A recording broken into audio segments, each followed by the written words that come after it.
Hello learners, welcome back to my channel.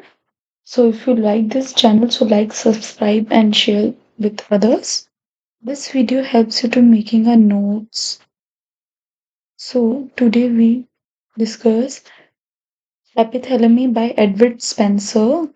We have a sub contents what we read in this video. Edward Spencer, Epithalamion and summary, verse wise and critical praise of the epithalamion. So Edward Spencer ने लिखी थी एपिथेलेमिन। तो हम इस topic को start करते हैं, but ये जो वीडियो है सिर्फ आपके नोट्स मेकिंग के लिए है, so keep it in mind. So let's start with me. Edmund Spenser wrote The Epithelium as a wedding gift for his bride Elizabeth Boyle. The poem follows the couple's wedding day, ranging from the anxious hours of the groom to the dawn, late at night, after the husband and wife finish the marriage. Spenser's representation of time is systematic, in the factual chronological sense and in the subjective sense of time, as a perception of expectation or fear by waiters. These strange, like the most classically inspired works, begin with a muse, each of 9 goddesses, calling to help the groom, but, in this case, they are there to help her bride wake up, not to create her literary work. Then there are the of-growing figures trying to remove the bride from the bed. When the sun rises, the bride finally wakes up and begins to bow to the bride. She arrives at the temple, marries, and then there is a holiday. Almost immediately, the groom wants everyone to walk and the day takes short so that he can enjoy the ecstasy of his wedding. However, when the night falls, the groom's thoughts appeal to the fruits of their union, praying to the various gods that the womb of his new wife is fertile and gives birth to many of his offspring. First verse. The groom urges the muse to inspire her to truly admire her beloved bride. He claims that he will sing for himself as Orpheus did for his bride. This poem, like most later poems, ends with the statement that forest will answer me and my echo ring. Deposits. In the tradition of classical writers, the poet invites the muse to inspire them. Unlike many poets who have invited the same muse, Spenser invites all the muses here, which means that his subject needs a variety of mythological inspirations. The reference to Orpheus is a sign that the hero uses his favorite music to deceive the soul of his bride from the realm of the dead. The groom is also going to wake her bride up in her sleep, taking it bright on her wedding day. Second verse. At dawn, the groom urges his girlfriend's archer to wake him up. The god of marriage already wakes up and the bride must wake up. The groom prays to remind his bride that today is his wedding day, a day that will bring him great joy from all the past of pine and misery. Deposits. Another classic figure is mentioned here, not for the first time. If the god of marriage is ready and the groom is ready, he expects his wife to be ready too. The purity of the wedding day is highlighted, which should require the bride to attend as soon as possible. It is the marriage ceremony, not the bride, or groom, that determines what is needed in this case. Third verse. The groom orders the muse to call all the nymphs so they can join in the bride's chamber. Along the way, they collect all the fragrant flowers and decorate the route from the groom archery, where the wedding ceremony will be held, at the entrance to the bride's chambers. If they do, he will only walk on flowers from his residence to the wedding place. Their music will wake the bride as they decorate her door with flowers. Analyze. With the call of nymphs, this celebration of Christian marriage is firmly rooted in Greek mythology. There is no more pagan image than these nature spirits who reinforce the land with various flowers to make a beautiful path from the bride's bedroom to the wedding archer. Although Spencer would later establish the ideals of Protestant marriage, he chose on the morning of his wedding day with the spirits of old paganism. Fourth verse. Resorting to many nymphs of other natural options, the groom demands that they follow their specialty to make the wedding day ideal. Nymphs that care for ponds and lakes should ensure that the water is clean and free from living fish so that they can see their reflections and thus prepare best for seeing the bride. Mountains and forest nymphs that protect deer from chasing wolves should use their skills to keep these wolves away from the bride on their wedding day. Both groups are expected to be presented to help make the wedding venue beautiful with its beauty. Deposits. Spencer expands on the nymphs of verse 3 in this section. The fact that he emphasizes the possibilities of both sides to avoid delays suggests that he expected some trouble to attend the wedding. It is unclear whether this is a typical wedding day panic or a more politically motivated concern about the topic of the Irish uprising, although these wolves come from the same place. Irish resistance groups covered their activities and attacked the invading British with impunity. Advertisement. Article 5. The groom now appeals to his bride in person to convince him to wake up. Sunrise has long passed, and Phoebus, the sun god, shows his glorious respect. Birds are already singing and the groom insists that her singing is a fun invitation to the bride. Deposits. The mythological characters of Rosy Dawn, Titans, and Phoebus are mentioned here to continue the classic theme of ODI. So far, its content is indistinguishable from the pagan wedding anthem. The fact that the groom should appeal to his bride directly shows both his impatience and inefficiency to rely on muses and nymphs to bring the bride. Verse 6. The bride finally woke up and her eyes compared the sun to brighter than Hesperus. The groom invites daughters of joy to attend the bride, but also in the day and night hours, weather, and Venus' three maids. He later urges his wife to do what they do for Venus, sing for her while she dresses for the wedding. Advertisement. Deposits. Here is the second day when the black cloud is removed from the bride's face, and her eyes shine freely in all their brilliance. Daughters of happiness are nymphs that are still encouraged to attend weddings, but Spencer presents the personality of time in the hours that make up the day, night, and season. He will return to the figure later at this time, but it is important to note that here he sees while participating in the marriage ritual as Venus and handmaid nymphs. Article 7. The bride is ready to go to her attendant maiden, so now is the time to prepare the groom and groom. The groom asks the sun to shine bright, but not warm so that it burns its bride's fair skin.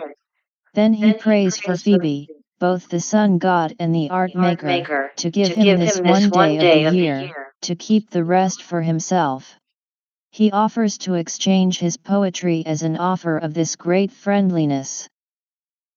Deposits. The theme of light unfolds here as a sign of happiness and an image of creative skills, as the groom appeals to Phobos. Spencer again referred to his poetry as a worthy offering of the god of poetry and art, which he believes brought him one day's favor to himself, not the sun god. Advertisement. Article 8. Mortal wedding guests and entertainers act.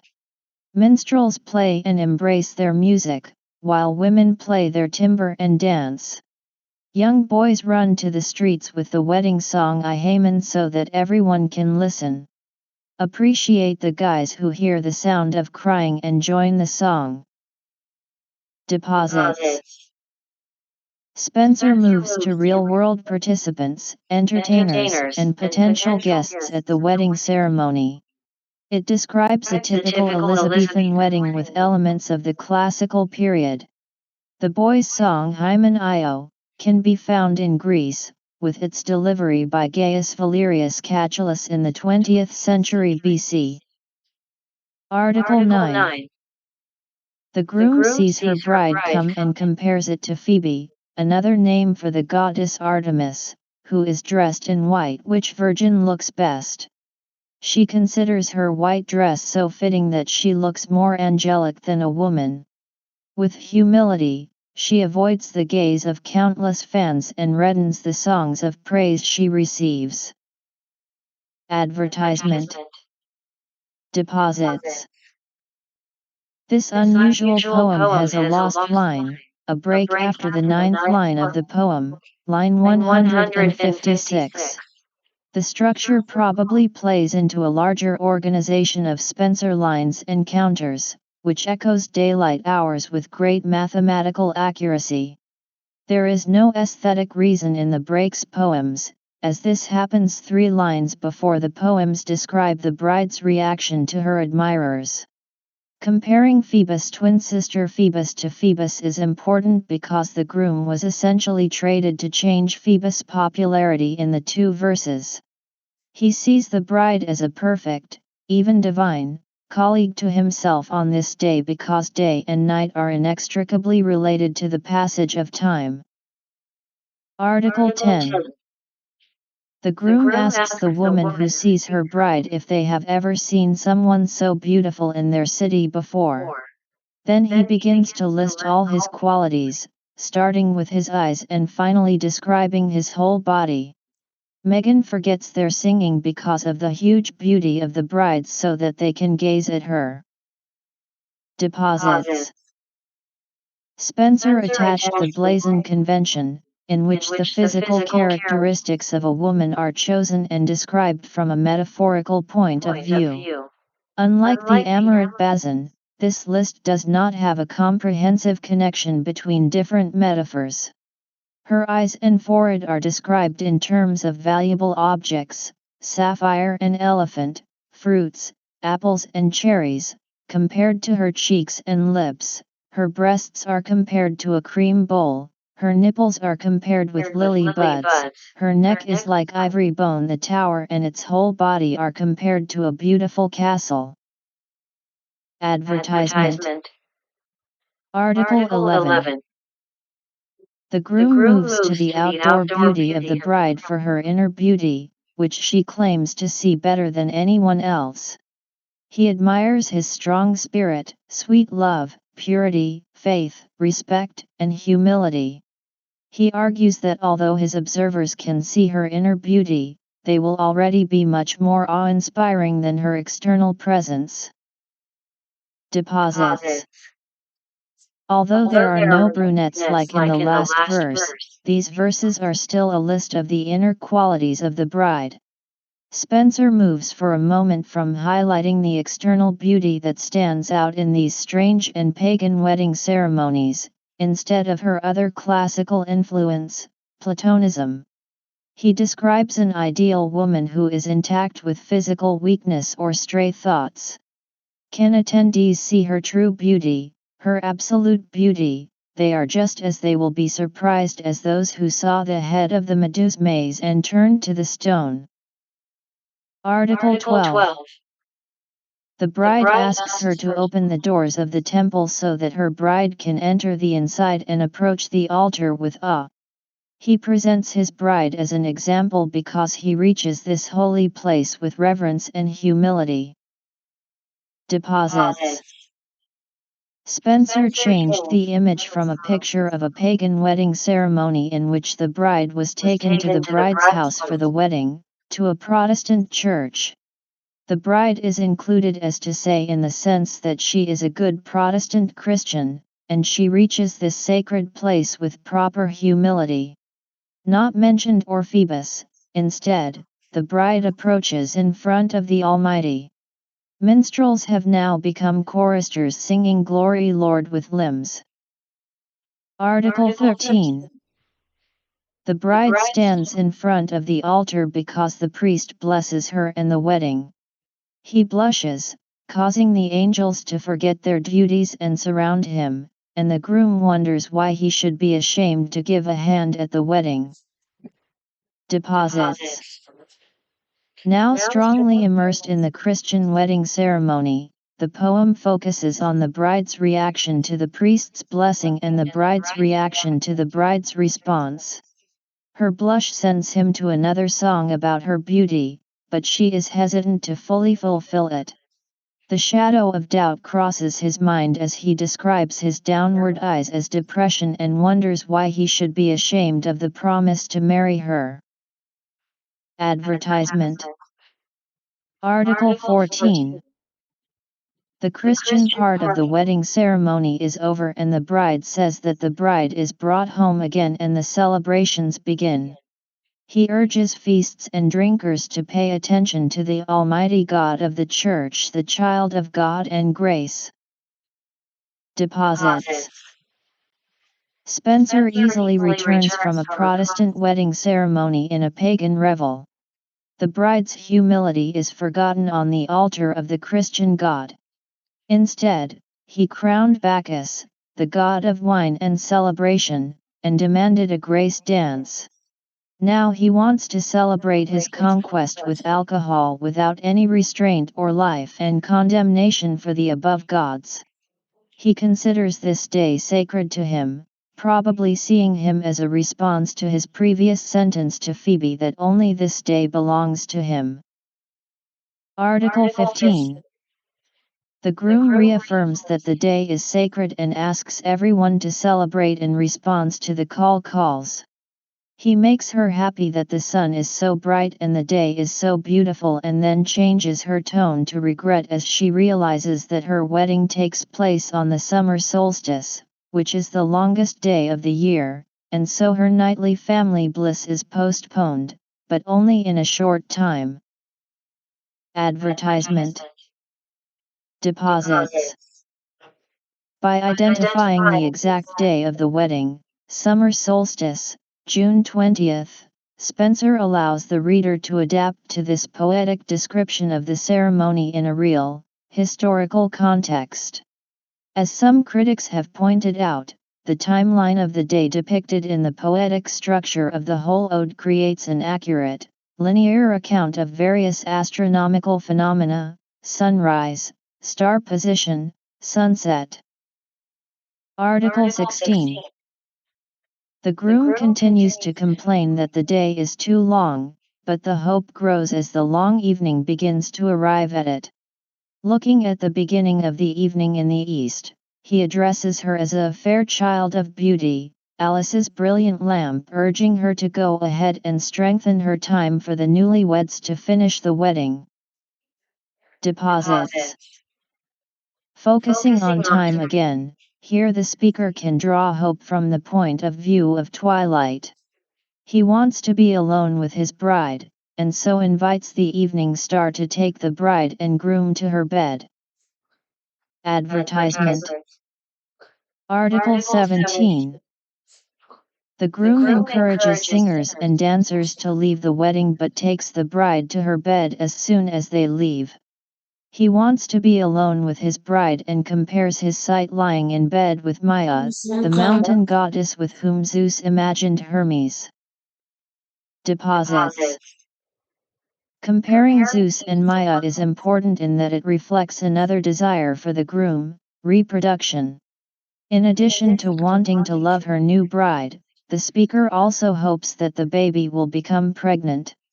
According to legend and tradition, a child conceived on the summer solstice will turn into prosperity and wisdom, so the relationship with a particular day of marriage cannot be ignored. Article 18. The night finally arrives and the groom asks them to cover up and save them at night. He makes another comparison of mythology, this time Zeus' relationship with Alcmene and his relationship at night. Deposits. Here again, Spencer uses the classic noun for Zeus, which implies not only the woman with whom Zeus dealt but also his offspring. Alcmene was the daughter of the Pleiades and Zeus became the mother of Hercules. The focus was on the action or termination of the bride to a potential child who may come from this union. Article 19. The groom prays that no evil spirit or bad thoughts will reach the newlyweds this night. The whole poem is a list of potential dangers that he demands to leave alone. Deposits. At the moment when the bride and groom are finally alone, the speaker is transformed into an almost volatile state of fear and fear. From false whispers and doubts, he treats the superstitious fear of witches, hobgoblin, a ghost and a vulture. While some of these night terrors have analogues in Greek mythology, many of them come from folklore in the Irish countryside. Spenser reminds himself and his readers that, as an Englishman locked up on Irish soil, there is still a danger to him, even on the night of his wedding. Advertisement. Article 20. The groom asks for silence and sleeps. At the right time. Before that, he calls for 100 little winged loos to fly over the bed. These little cupids want to enjoy as much as possible until the end of the day. Deposits. The poet returns to enjoy his beloved bride, calling for Sleep Venus to play all night. While he admits that sleep can and should eventually come, he hopes to enjoy this little love with his bride as much as possible. Verse 21. The groom, Cynthia, notices the moon, looks out her window, and prays for her friendly wedding night.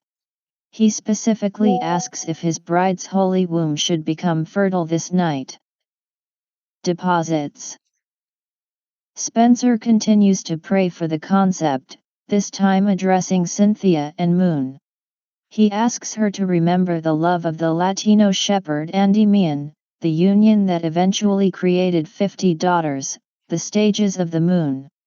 He specifically calls the successful concept our comfort, which puts an emotional emphasis on the fruits of the union above the union action. An impatient lover of earlier poems became a father who is in search of perfection in the next generation. Verse 22. The groom adds more gods to its list of patrons. He asks Juno, Zeus' wife, and the goddess of marriage to make their union strong and holy, and then pay attention to her fruitfully. Therefore, he asks Hebe and does the same for them. Deposits. Having asked Juno to bless the marriage, the speaker cannot refrain from demanding offspring. Therefore, he invites Hebe, the goddess of youth, and their wedding night to be one of the lucky concepts and married bliss. While he returns to hope or prayer that the marriage will remain clean, the speaker still places the concept as a top priority of the night. Article 23. The groom makes a comprehensive prayer to all the gods in heaven so that they can bless this marriage.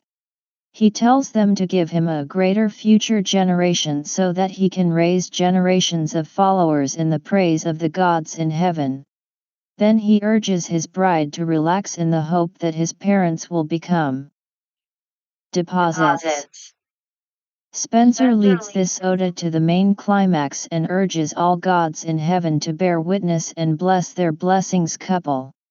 He says from an uncertain point of view that the blessing that he will have is the offspring, he wants nothing more than a child from this union.